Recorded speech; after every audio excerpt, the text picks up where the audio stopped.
और आप लोगों की बेपनाह मोहब्बत है कि जिसकी वजह से आज हम लोग एक बड़ी सियासी ताकत बनकर हम खड़े हुए हैं। मैं जब भी आया यहाँ पर तो एक खुशी के माहौल के अंदर आया, लेकिन आज जब आए हैं हम तो यकीनन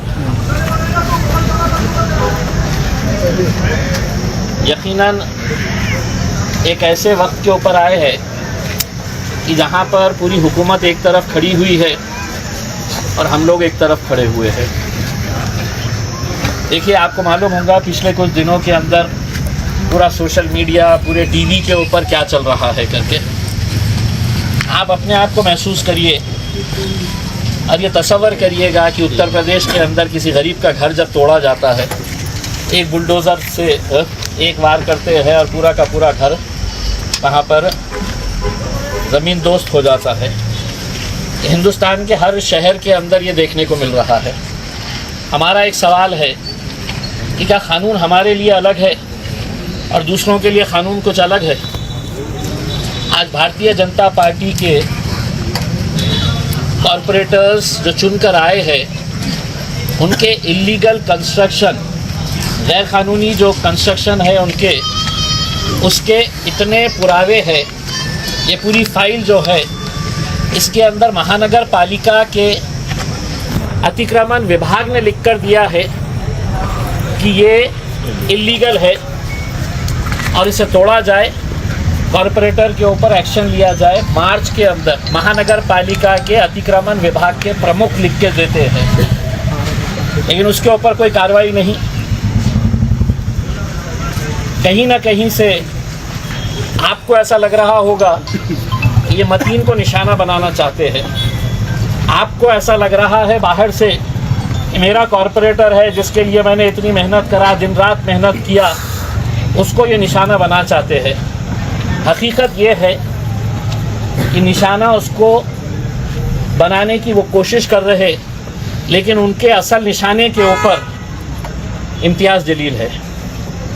क्यों है इम्तियाज़ जलील? कि साहब, हम लड़ रहे हैं, हम बोल रहे हैं, हम जिनके ऊपर जुल्म हो रहा है, नाइंसाफ़ी हो रही है, हम उनके लिए खड़े हैं। मेरे ऊपर अगर कोई एक आरोप लगाया जाता है, किसी ने भी उठकर खड़े रहा और मेरे ऊपर एक आरोप लगा दिया कि इम्तियाज़ जलील दहशतगर्द है, तो उसको साबित करना होगा। मुझे ये इख्तियार है कि मैं अदालत में जाऊं, अदालत में जाकर मैं नीचे की कोर्ट के अंदर बेल लूँ, वहाँ पे रिजेक्ट हो गई, मैं हाई कोर्ट के अंदर जाऊँ, हाई कोर्ट में रिजेक्ट हो गई, मैं सुप्रीम कोर्ट के अंदर जाऊँ। ये इख्तियार है, ये राइट है हर इंसान का। लेकिन आज के इस दौर में जो हम जी रहे हैं, वहाँ पर कोई आरोप लगाया दिया जाता है और उसके बाद पूरा का पूरा मीडिया ये उम्मीद करता है कि बस इसको फांसी के ऊपर लटका दिया जाए करके। जो भी मामला, नासिक का मामला जो सामने आया है, उसमें वो बच्ची का अगर कसूर है, किसी बच्चे का कसूर है, तो क्या मीडिया तय करेगा या हुकूमत तय करेगी? अगर वो हुकूमत तय करेगी तो फिर सारे पुलिस स्टेशन बंद कर दो, अदालतें बंद कर डालो, मीडिया दिन भर है तो अपना राग चलाता रहेगा, ये दोषी है, इसके ऊपर, इसको फांसी के ऊपर लटका दो करके। यही चीज़ हो रही है और अफसोस के साथ ये कहना पड़ रहा है कि कोई बोलने वाला नहीं है, कोई इसके ऊपर खड़े रहने वाला नहीं है। आज अल्हम्दुलिल्लाह हमने आप लोगों के ताकत की वजह से आज हम खड़े हुए हैं। यहाँ पे आने से पहले हमने पूरे वकीलों के साथ बात की है। यहाँ पे आने से पहले अल्हम्दुलिल्लाह पूरे के पूरे 36 कॉरपोरेटर्स में से 35 कॉरपोरेटर्स के साथ हमने मीटिंग ली है और हर एक ने एक बात कही कि हम मतीन के साथ तन, मन और धन के साथ पूरी तरीके से हम खड़े रहेंगे। मैं आपको इतना बोल रहा हूँ, ये घर की कोई कीमत नहीं है, कोई कीमत नहीं है। ऐसे 50 घर बना सकते हैं उसमें। मतीन का अगर घर गिरेगा तो मैं आपको ज़बान देकर जा रहा हूँ, पूरा हिंदुस्तान देखेगा कि जिस गिरे हुए घर को इन्होंने हुकूमत ने गिराई थी, हम कितना आलीशान घर जो है वो हम बना कर देंगे इंशाअल्लाह। पूरा हिंदुस्तान देखेगा। हम अपने तौर के ऊपर ये बताएंगे, हुकूमत को पैगाम देंगे कि तुम समझ रहे हैं कि तुम किसी का घर है तो बुलडोजर से लेकर आएंगे, तुम तुम्हारी घटिया राजनीति चलाकर तुम किसी गरीब का घर तोड़ेंगे उत्तर प्रदेश में, मध्य प्रदेश के अंदर, गुजरात के अंदर, और वहाँ पर कोई है तो उनके साथ खड़े नहीं रहता है। उनका घर गिरता है, घर वाले कहाँ जाते हैं? सुप्रीम कोर्ट का ऑर्डर है, सुप्रीम कोर्ट ने यह ऑर्डर दिया है कि अगर किसी का गैर कानूनी घर है तो उसके लिए 15 दिन की नोटिस देना चाहिए। ये सुप्रीम कोर्ट के चीफ जस्टिस का ऑर्डर है। और यहाँ पे आज जब हाई कोर्ट के अंदर सुनवाई होती है तो उस हाई कोर्ट की सुनवाई के अंदर सरकारी वकील जो है वो अदालत के अंदर ये कहता है, जब हमारा वकील 15 दिन की बात करता है कि सुप्रीम कोर्ट के चीफ जस्टिस ने अपने ऑर्डर के अंदर कहा है कि कोई भी इलीगल कंस्ट्रक्शन अगर तोड़ना है तो सामने वाले को 15 दिन की नोटिस। सरकारी वकील ने वहाँ पे ये दलील पेश की कि नहीं, 7 दिन की हम मोहलत देते हैं करके। 7 दिन के ऊपर तय हो गया। अब अगर हाई कोर्ट के अंदर ये तय हुआ कि 7 दिन का वक्त दिया जाए तो इनको इतनी जल्दी क्यों पड़ी है कि रातों रात पुलिस को बुलाया जाए, रातों रात पूरी तैयारी की जाए करके। और उनकी कोशिश ये है कि भाई हम आएंगे, हम तोड़ेंगे, हम घर गिराएंगे, और उसमें कोई बीच में आएगा तो फिर 5, 25, 100, 200 लोगों को उठाएंगे, इनके ऊपर केसेस रजिस्टर करेंगे। यही होने वाला है। ऐसे ही उनकी मंशा है कि हमारा ये कॉरपोरेटर बोलेगा कि नहीं मैं खड़े रहूँगा करके। तो हुकूमत के पास ये इख्तियार है कि अगर कोई कॉरपोरेटर कोई सरकारी काम में अड़थड़ा डाल रहा है तो उसकी सदस्यता रद्द करो। कि उसका कॉरपोरेटरशिप ख़त्म करने का इख्तियार भी ये भारतीय जनता पार्टी के लोगों के पास है जो हुकूमत में बैठे हुए हैं। तो हमने क्या तय किए कि हमारे 36 कॉरपोरेटर्स हमने सबको बोल दिए हैं। कल किसी ने ये नहीं सोचना कि भाई इन्होंने कुछ बोले नहीं है, उन्होंने कुछ बोले नहीं है करके। कोई कुछ नहीं बोलने वाला है, क्योंकि मैंने बोला हूँ इनको, क्योंकि मैं नहीं चाहता हूँ कि 36 के 35 हो करके। तो इसलिए हमारी तरफ से कोई भी नहीं बोलेगा। अगर बोलेगा तो जिसके पास कोई पद ही नहीं है, ना आमदार है ना खासदार है, तो हम बोलेंगे। और हम शुरुआत से बोल रहे हैं, कहीं पर भी हम पीछे नहीं हटे हैं। और इंशाल्लाह आप भी देखेंगे और हिंदुस्तान देखेगा उसमें कि औरंगाबाद के अंदर से एक आवाज़ उठी थी, जहाँ पर तुम गिराओ, 1 नहीं 10 घर गिराओ, इंशाल्लाह आवाम है तो वो घरों को बना कर देगी इंशाल्लाह। ये हमारी एक इम्तिहान का वक्त है हमारे लिए। एक बहुत मुश्किल दौर से हम लोग गुजर रहे हैं। मुझे भी मालूम है कि वो तकलीफ़ मतीन के वालिद साहब को कैसी हो रही होगी, लेकिन आज मैं जब उनके घर से निकला तो मेरा सीना चौड़ा होके निकला कि उनकी वालदा कहती कि ऐसे 10 घर कुर्बान है मेरे बेटे के ऊपर। मतीन की बीवी, बच्चे, उसके घर वाले, उसके वालिद साहब सुबह 5 बजे उठते हैं, कहते हैं कि मैं इशा की नमाज़ पढ़ने के बाद मैं सो जाता हूँ और सुबह 5 बजे उठता हूँ करके उसमें। तो मैंने उनसे कहा कि आपका यकीन तो और पुख्ता होना चाहिए कि अल्लाह हमारा इम्तिहान ले रहा है। ठीक है, आपको भी तकलीफ़ होगी, आपको भी रंज होगा, लेकिन एक बात बताऊँ आपको कि ये भी जो हरकत हुई है ये कोई गैरों की वजह से नहीं हुई है, कोई गैरों की वजह से नहीं हुई है। आप देख लीजिएगा सोशल मीडिया के ऊपर लोगों को ऐसा लग रहा है कि घर गिराएंगे, मतीन का पद हट जाएगा तो हमारी जगह मिलेगी करके। मैं आपको ज़बान दे रहा हूँ कि हम अगर हरसूल से अगर रहीम पटेल को लेके आके यहाँ पर जिता सकते हैं तो मतीन को हम कहीं से भी खड़े करके हम जिता सकते हैं। बस आप लोग बहुत ही सब्र के साथ, बहुत ही सोच समझ कर हम ये फैसला करे हैं। और मैंने अंदर एक बात कहा कि अगर पुलिस आ रही है बुलडोज़र लेकर आ रही है, तो मुझे बाहर से किसी को लाकर ताकत दिखाने की ज़रूरत नहीं है। नारे गांव ही इतना मजबूत है अल्हम्दुलिल्लाह कि हमको बाहर से किसी की ज़रूरत नहीं है। तुम आगे बढ़ो, हम तुम्हारे आएगा इंशाल्लाह, आएगा, वो भी आएगा। हमारा सिर्फ आने का मकसद यही था कि हम लोग आपके साथ बात करें और ये बोले कि अगर आज हम नहीं खड़े रहे तो कल कोई नहीं खड़े रहने वाला। सही बात, बिल्कुल सही। हमको तय करना है, हमको तय करना है। भाई मेरे भी घर में मेरे भी घर वाले हैं, मेरे भी रिश्तेदार हैं, मेरे को भी चाहने वाले लोग हैं जो मुझे समझा रहे हैं कि इम्तियाज़ भाई आप क्यों कर रहे हैं, आपको फंसाने का चक्कर चल रहा है करके, या आपको फंसा देंगे करके। उसमें भाई मेरा यकीन किसके ऊपर है? अल्लाह पे है। आपका यकीन किस पे है? अल्लाह के ऊपर है। बस अल्लाह की जो भी रजामंदी रहेगी उसके ऊपर हमको लब्बैक कहना है। उसमें वक्त मुश्किलों का आएगा, आने वाला दौर भी मुश्किलों का रहेगा, लेकिन इंशाअल्लाह हम सब मिल के हाथ में हाथ डालकर एक आवाज़ पूरी ताकत के साथ हम लोग खड़े रहेंगे इंशाअल्लाह। और ये मैं समझता हूँ कि मेरा आखिरी सफ़र मैं समझ रहा हूँ कि जब मैं ऐसे माहौल के अंदर आया हूँ।